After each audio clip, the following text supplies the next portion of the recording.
Okay, continuing on with our theme, we have two presenters to continue the discussion about growing and expanding our conservative majority, especially in the Hispanic community, and we're fortunate to have two experts, one from right here in Pennsylvania and another a national leader. First, for those of us here in central Pennsylvania and across the state, we all know Jennie Dallas.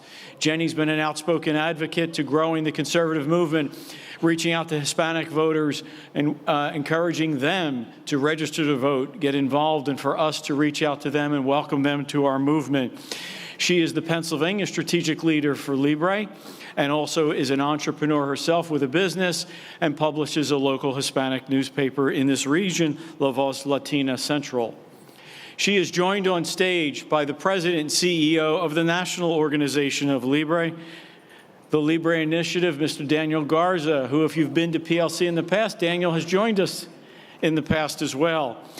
He brings with him not only a passion to grow the conservative movement, to reach out, but he has experience in campaigns. He has experience in governing, having served for President Bush. Using his experience in government, using experience in the community, using experience in elections, he's in a perfect position to help us learn how to grow a permanent majority, a permanent conservative majority that reaches all neighborhoods. Please welcome to the stage our next presenters, Jennie Dallas and Daniel Garza.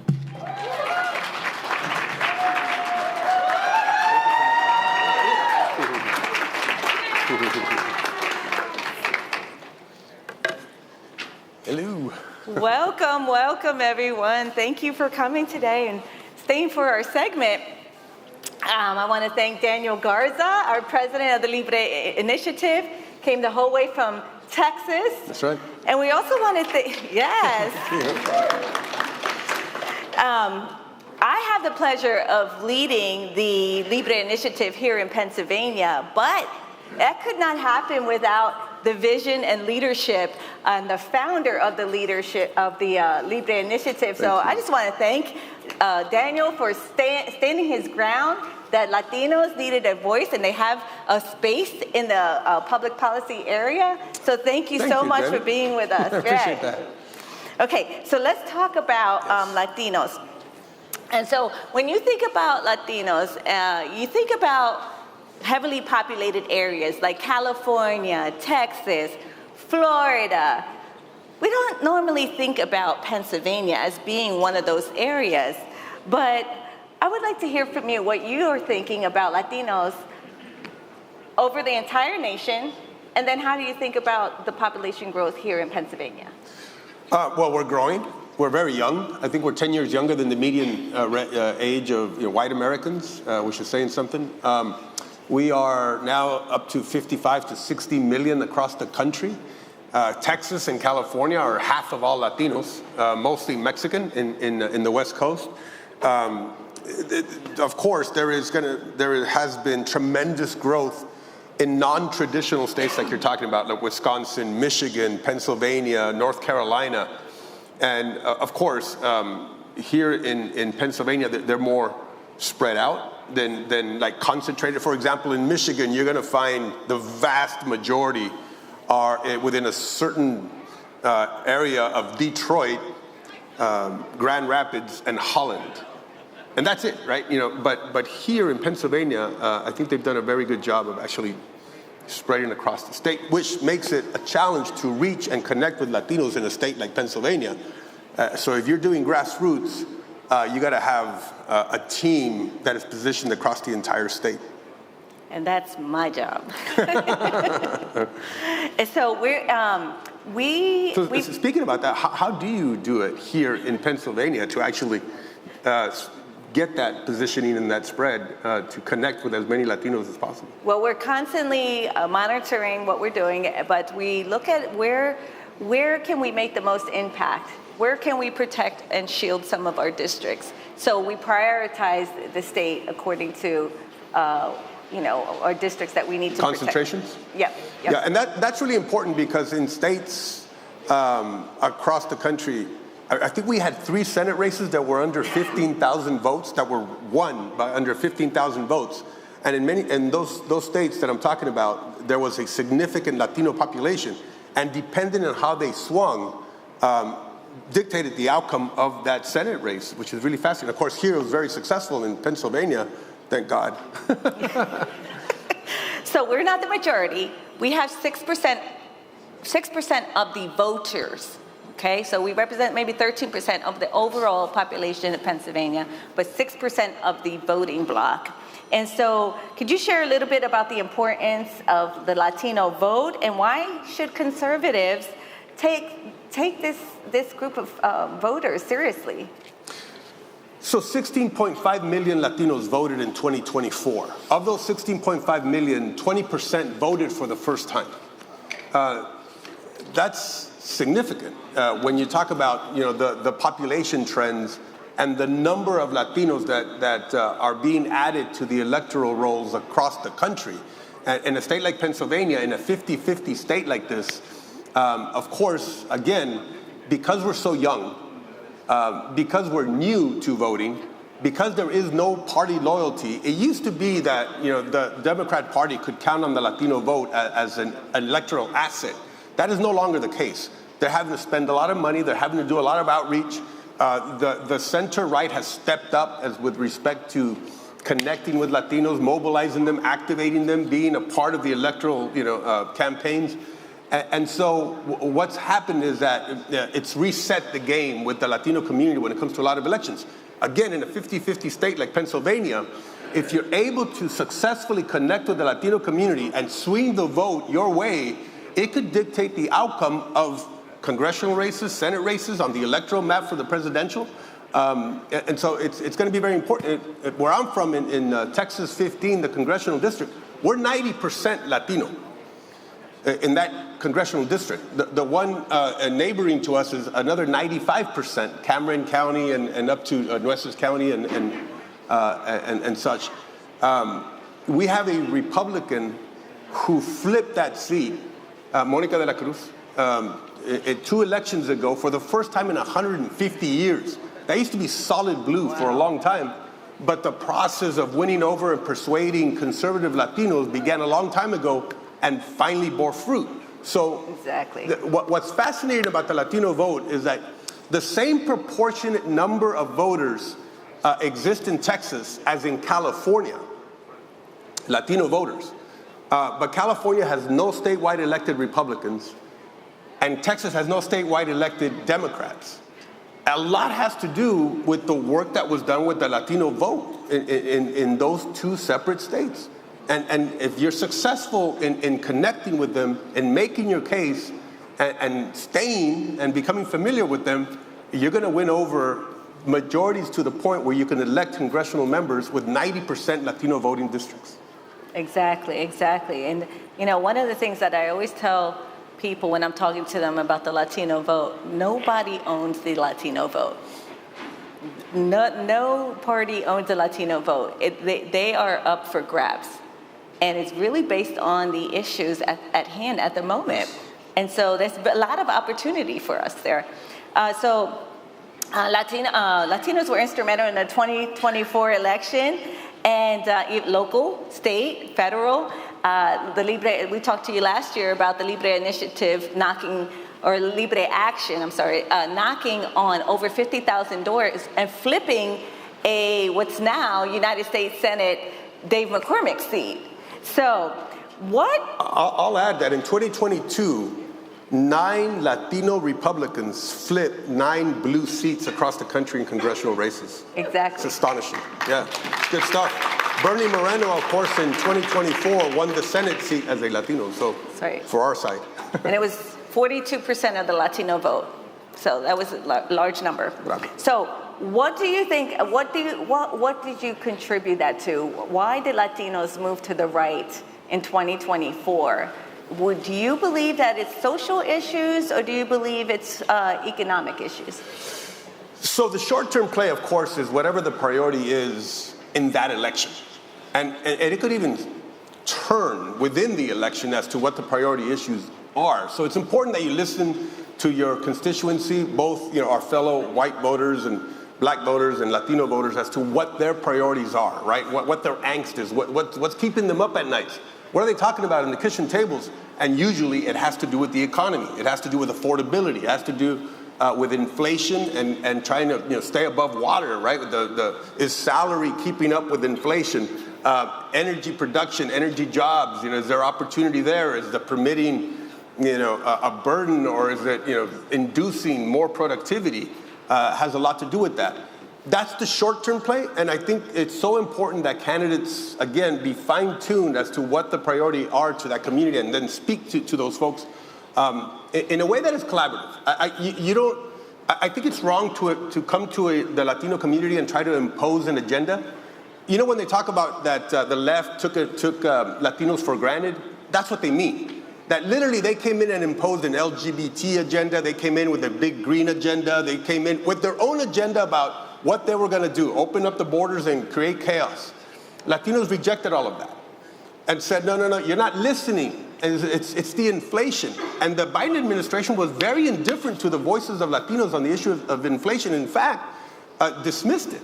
They were indifferent to the issue, and they paid a price for that. Also with the border chaos that happened. I live in Mission, Texas, in McAllen. I live on the border. I live a quarter mile from Ansaldua's bridge. We saw what was happening. You didn't have to, lie to us and tell us that you had operational control of the border like Mayorkas was doing. Entre parentheses, by the way, I thought he was the worst cabinet member in the history of the United States. In the history of the United States. Yeah, and I don't care if he's Latino, he was just horrible. And so, the social issues, of course. But look, I just feel it's so important that we play the long game also. And the long game is, we have to honor and defend our founding American principles. And that we do a full-throated defense of those principles. I'm talking about, limited government, private property, property rights, freedom of expression, freedom of religion, the right to privacy, the right to petition, the balance of powers, our democracy, our Republican, representative system. All these things have to be defended, and right now they're being undermined. Our border was being undermined. And so I don't know if we're doing enough also to really applaud what the president has done in taking control of that border. That he did it within a couple of months, it's astonishing to me, and I think we should be doing much more to actually emphasize that. What they are offering on the other side is reckless. Defunding ICE. They want to make America one big sanctuary city. That they call our men and women, our brave men and women of ICE and the Border Patrol, racists and Nazis. This kind of talk, this kind of radical is radical to Latinos, and they reject that kind of stuff. And so I think it's an opportunity for those on the center-right that in the absence of good policy, sometimes I think bad policy is going to be passed. So we need to, of course, promote what is good policy. Connect with the Latino community about what we actually offer as an alternative. For too long, too many decades, we stayed away from the Latino community, from blacks, because we just felt that the base was enough, that we didn't have to make the case. But that's no longer the case. We don't have that luxury. Latinos have grown in numbers where they are dictating the outcomes of many more congressional races across the country and Senate races, and they are an integral part of our electoral system. Wow. So you can tell that Daniel Garza spends a lot of time on Fox News, Newsmax, Yes. CNN, and every other channel you can think of. You do such a great job. Thank you, Daniel. So thinking about Latinos like a year ago, and now the issues are immigration, the issues are the economy, the American dream. You just talked about it. We heard that, and so the Libre Initiative started a campaign. It's called Affordability, right? And so we hosted 2 energy events. One was hosted with United States Senator Dave McCormick in the Lehigh Valley. And then we just hosted one this past week with Congressman Scott Perry, educating on energy reform, AI, the facts of the data centers, all that. So we are, and again, the 250th anniversary. This is our celebration. We're also talking about our American values and impressing upon that. And so you talked about some of it. So what do you think is the most important issue that Latinos are talking about? And do you believe that Latinos all think the same? Do they all think the same? No. Okay. I will say, I like what my senator from Texas says, Ted Cruz. He says, America has to continue to be that country where anybody from anywhere with nothing can achieve anything. And the only way we're able to do that, again, is by making sure that we have our American founding principles in place. Our economic system of the free market, free trade, the freedom to set price, to own property, to pass it on to your kids, that has to be defended. If we are the most prosperous nation in the history of the world, it is because of our founding principles. And we need to join our fellow Americans as Latinos as a vanguard of those freedoms. And energy, I'll say this, a country with energy is a country with a future. And right now, the center left are making the argument that we should have less energy production, that we should have less fossil fuels, cheap and reliable energy that cools our homes and warms our homes, that saves lives, literally, that they would diminish nuclear capacity, that they would, across the board, they would reduce, like they've done in Europe. Germany got rid of the nuclear power and now are dependent on Russia for their energy. Insane. This is what the left proposes. In Texas, where I'm from, of course, it's a high energy state. Latinos depend on those jobs, not only on the energy, but also with the richness that it produces. And with energy production, increases in energy production, of course, comes decreases in the cost of the electricity bill, on all products and services, on transportation, on everything that is made. So we are stalwart, full-throated defenders of increasing energy production across the United States. And if that means to reducing unnecessary burdensome regulations, let's do that. If that means increasing energy production, then let's do that. We are in the business of saving lives too, right? And increasing our economic productivity, and energy is a massive issue when it comes to that. Absolutely. You have touched on so many issues today. Yeah, well, you asked a lot. We have 2 minutes left, and we have so many conservative activists in the room. And what would you recommend? What action items can we take home? Homework assignments, so that we just don't hear the information, but we put it into action. Yeah. How can the conservatives in this room support the ideas, support Latino communities, and move the ball forward? Let me go back to history. In the 60s and 70s and a little bit of the 80s, again, the center-right stayed away from minority communities. And we let the left dominate the conversation. They drove the narratives. They demonized the center-right, and we let them do it. And they benefited from the votes of minority communities because of that, because they connected with them, because they invested in minority communities. They had the wrong ideas, but they cared. And that's the thing. If you can come across with two sentiments, I think you're going to win over a lot of people. The number one is that you care. Because I'll tell you, if somebody feels that you don't care about them, then nothing else you say matters. And number two, that your ideas are better. You care and your ideas are better. Make your case. Why should I vote for this person? I mean, because fundamentally, when I walk into the voting booth, or any of you walks into the voting booth, you're going to ask yourself one question. Will my life and the life of my family be better if I vote for this person or that person? And so, have we made our case on the merits of policy, of issues, of how you care about these communities? And again, for too long, we were too indifferent, stayed away, but we're doing a better job. So let's connect with the Latino community. Let's make our case, and let's stay. Let's become familiar. Let's become friends. We're co-citizens in the greatest country in the history of the world, and it's up to us to come together and defend it, defend those principles. That is a good way to end our segment. I'm Jennie Dallas with the Libre Initiative, and Dan Garza with the president of the Libre Initiative. Is there anything you need in your communities? Please reach out. We'll be here. Stop at our booth. Thank you so much. Thank you.